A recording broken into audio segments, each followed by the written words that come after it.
So to play devil's advocate here, once again, just for a second, because, Sure. it's only fair to look at it from both sides. So let's just say we're prior to 2020, because obviously COVID changed so much in the world. So we're going to throw 2020 out because, COVID was COVID. So in 2019, you're an NBA player. You have a prescription for Adderall. You have a prescription for fill in the blank with a substance that is medically prescribed to you, but it can be considered something that can also be abused. It's also something that can be highly addictive or a higher risk of abuse involved in it.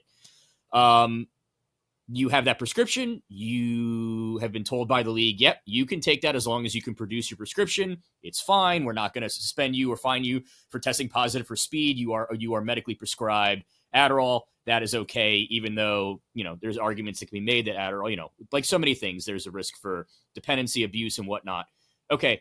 Or you have a prescription for medical marijuana. For this, maybe it's for the exact same reasons that you might have had that prescription for the other drug. The league is telling you that drug that so many people view as more dangerous is okay, and marijuana is not okay. And so I don't want to say where the league's focusing on the wrong thing, but once again, it goes back to, were they being a little too close-minded and not accepting the fact that, yes, we do understand that there was this negative connotation, and for a very long time, this was an illegal substance. But you know what? Just like everything else in life, we've evolved. We evolve every year with our league rules, with our baseball. Literally last year changed the whole game. They put the pitch clock in. So leagues constantly are evolving when it comes to their own rules.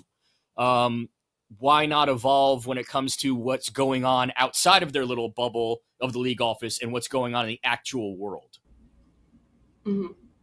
So I think I'd like to phrase the question differently and say, is it that they were focused on the wrong thing, or is it that they were reacting in the wrong way, right?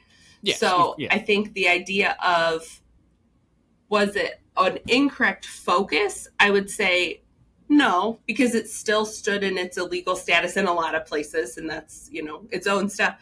But I think this idea of this hard line of good and bad, you can't have this even if it serves a medical purpose.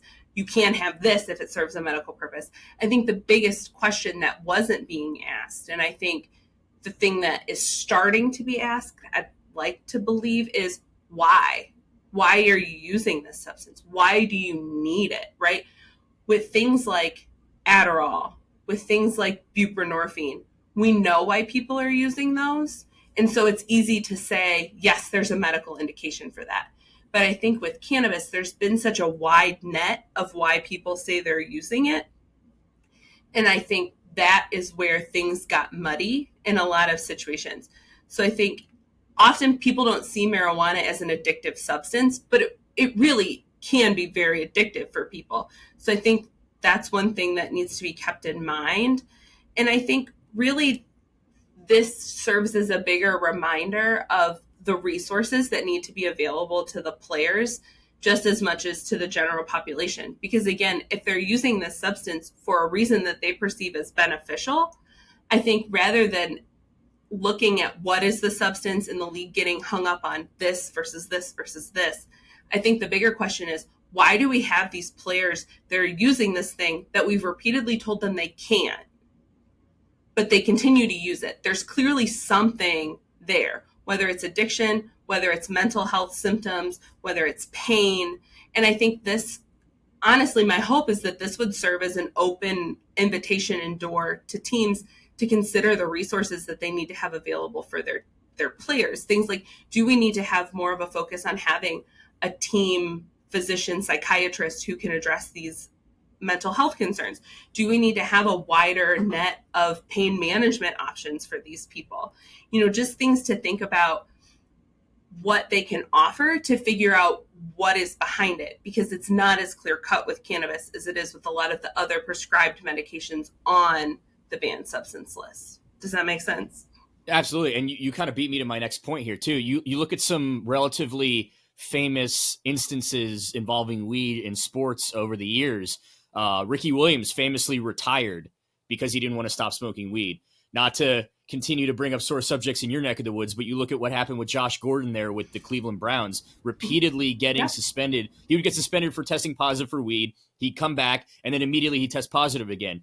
You look at just 2 years ago, Sha'Carri Richardson, the sprinter for Team USA, was all set to go and compete in Tokyo. She tested positive for marijuana, and she was banned from competing in those Tokyo Olympics. So, doubling down on your point, at some point, don't you have to say, if you're these leagues, if you're these team owners, or and whatnot, instead of just saying, oh, well, you did something you're not supposed to do, get lost and don't talk to us anymore. Like, isn't there an obligation on these leagues to say, well, wait a minute, why are they continuing even after we have told them they can't do this? Why are they continuing to do this? Beyond just, are they doing it because there's a positive thing that they're doing that they're not looking at? You mentioned too, could it go beyond? Could they have some sort of issue, dependency or whatever it is with marijuana? Are they doing it because it really truly is helping them and the league is just turning a blind eye to it? So it's and like I said, now COVID forced the NBA's hand, and then some other leagues have followed suit. So you wonder, if COVID had never happened, would they have come around on it? But at some point, you mentioned it, you feel like the leagues have to do something, and even if they don't want to accept it, they need to. I would at least, like you mentioned, do their due diligence to say, okay, why is this continuing to happen?